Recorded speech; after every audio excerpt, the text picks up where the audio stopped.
We have an update on a highly publicized incident on a New York City subway train where a man was choked to death by another passenger. A grand jury has indicted Marine veteran Daniel Penny, who put 30-year-old Jordan Neely in a chokehold back in May. Neely had a history of mental illness, and Penny says he was defending himself and other passengers. Elaine Quijano has our report, which includes disturbing video of the confrontation. This cell phone video shows Marine veteran Daniel Penny holding Jordan Neely in a chokehold. Prosecutors say that's what killed him.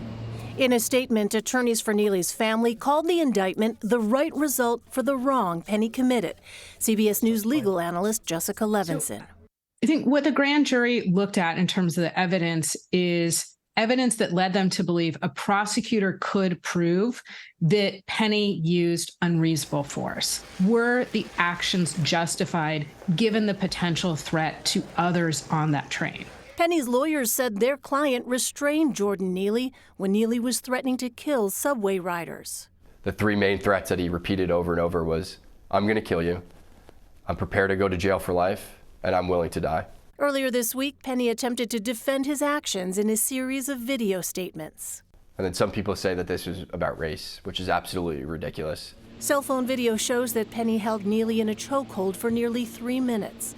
According to Neely's family attorneys, Mr. Penny should have let go before Jordan died. There is no excuse for choking anyone for that long. This case is really going to turn on, should Penny have released the chokehold earlier? New York has a duty to retreat rule. And so what the jury will be looking at is whether or not Penny could have done less.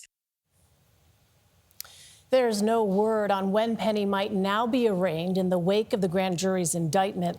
If convicted of the second-degree manslaughter charge, he could face up to 15 years in prison.